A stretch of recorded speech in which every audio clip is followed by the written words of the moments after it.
All right, we're talking Riverside Vikings football. Harry Armstrong. We've had a little tradition the last couple of years. We try to get together in July and share some pizza and share some stories, and another season upon us. And let's talk about your excitement with Riverside for 2024. Well, we're extremely excited for 2024. I mean, we did graduate a fantastic group of seniors who've really done a phenomenal job building our culture and building our program up to winning a tradition again. And it's carrying over into this year. We have a lot of new up-and-comers that were in some reserve roles last year that have had fantastic off seasons, and I think we're really strengthening our foundation. And on top of that, we have quite a few highly experienced, very talented players that are also returning. So I think combining those two phases, we have a chance to be really good this year. Getting the young kids involved, Chase kind of alluded to that, like, hey, we're getting some of these younger kids to see what the program's like. Talk a little bit about trying to develop, some of these younger guys, 7th, 8th grade, and see what it's like here. Yeah, well, this is a really good time for us at Riverside now with the football program. We went through some leaner years where we didn't have a junior high program. Before and after COVID, it was a really tough time, and that had a big effect on the varsity program. But our junior high coach, Jimmy Tucker, has done a great job rebuilding that program. Last year was the first time we had a season in a while. So those guys got that experience last year, and now they're coming up to the varsity level, some of the players. And I think having that has helped them. But again, it's a big step up. But fortunately, we have some great leaders who are helping those guys fit in with our culture and show them what it's like to be at another level. And some of these younger guys definitely are going to bring some talent to the table too. Certainly you have an energy and a focus as a head coach, that you need in this day and age. But, you'd be the first to say that, hey, I need these other guys, these other coaches in the program to kind of have their role and support these other student athletes in a way. Yeah, and with that, with this building, talking about Jimmy Tucker with our junior high, and he's somebody who played for me back in the 2010s, and he's been with our program for a while. And we have a variety of coaches. One of our principals, Vito Quaglia, who's been coaching in the area a long time, he's going to help us out this year. Charlie Grande, who was at Lackawanna College for quite some time. I think he's one of the best coaches in the area. He's been with our program now for a few seasons, and retaining some guys with consistency. We've got Brian Biesecker, Marty Gramigna, and Brian Jones, who also remember playing with me. So we're really pretty cohesive right now with this. And again, there's been some turnover with some things through that, but having that cohesiveness and a different style of coaches as well, it really does help with that. And without those guys, it would be absolutely impossible. I remember last year we spoke here, and a bunch of the kids were talking about a young man who's sitting over there and saying, hey, he's going to be pretty good. But between last year and this year, he's really gaining a lot of attention. Tavion, talk a little bit about him kind of taking the next step from a boy to almost a man, a young man here. It's not a step, it's a leap. The progress that Tavion has made in a short period of time is something that, in my experience, I've never seen. And it really comes down to what he's willing to do and how he does what he needs to do. So combining those two things with tremendous talent, it's really put him in a high-profile situation where he's getting a lot of attention, multiple Power 4 scholarship offers already before his junior season. And I think once they get to see him on the field this fall, the sky could be the limit for him. And he is a true talent, and on top of that, he's a phenomenal teammate and a great leader, and that's something, there's no price you can put on that, and that's really what's helping our team the most, I'd say. Talk about him, the ability to handle, whether it's him or anybody. It's not easy for a young person to handle. Now all of a sudden it's a lot of attention, but talk about, trying to talk to him and how he's handling the whole situation. Yeah, well, you go from a young man who wasn't playing football 2 seasons ago, and he just for the first time put on pads as a freshman in high school, and you go from not learning how to get into a stance and just wondering if you're going to be good to working your way to being one of the top-rated players in the country. That's what it's going to get to, I believe. So it is a big transition in how you're going to handle those things, and his organization and how he does those things is important. So he's very detailed with talking with coaches, talking with media, and understanding that he's helping brand our program, and his spotlight is going to bring a lot more to Riverside as well, and he takes a great amount of pride in that.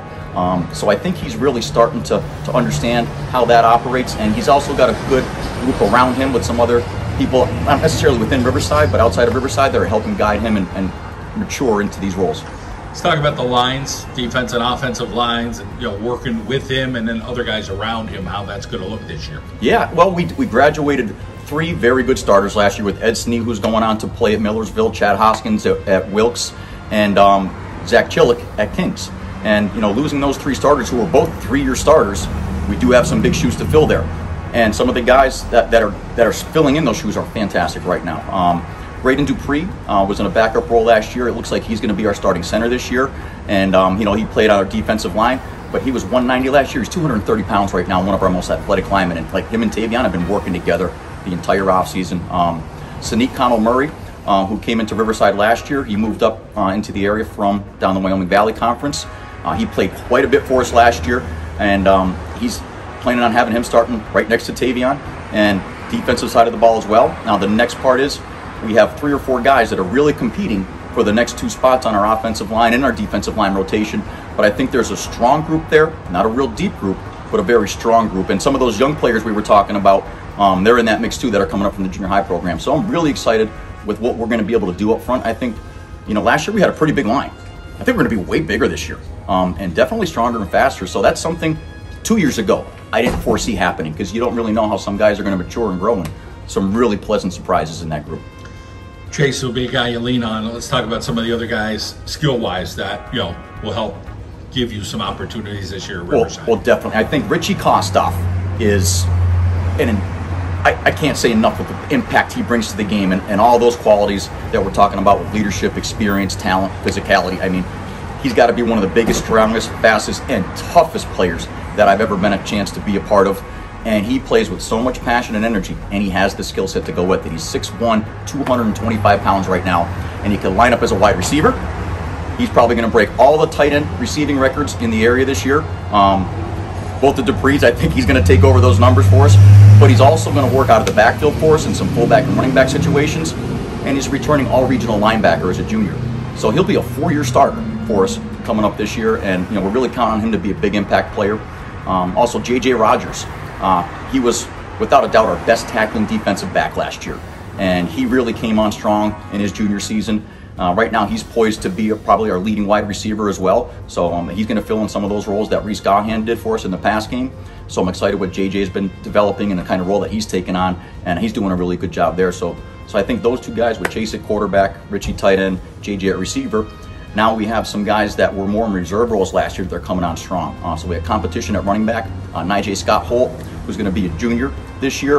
Again, he's developing. He's up to 205 pounds. Last year was about 170 at this time. And he's also competing for some starting time at linebacker.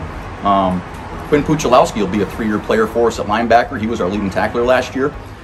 So we have a really good group there. And Angel Grande is going to be a junior. He played some corner for us last year. Offensively, he's sort of a hybrid player, running back, slot receiver. He reminds me of what Casey O'Brien was able to do for us in some of those roles. And I feel like he's a type of player with that, and he brings a lot of physicality to the cornerback position too. So some of the guys that come to mind early. And on top of this, we've been fortunate with some players moving into the area too. Max Jackson and Jared Jackson were part of our program last year for the first year, and they were freshmen and sophomores last year, now being with us for a full year. I think those guys have a lot to bring to the table. They're multi-sport athletes, big skilled type players. Positions are tight end type receivers, safety, outside linebacker. We have a plethora of different things to look at and continue to evaluate and mold together for our team this year. It's going fast. I mean, the season, August 23rd, the first game. You got to be ready in July. It's almost mid-July. You guys on the weekend, you're going to passing scrimmages. You kind of are the guy, you like to keep that foot on the gas. It's just who you are.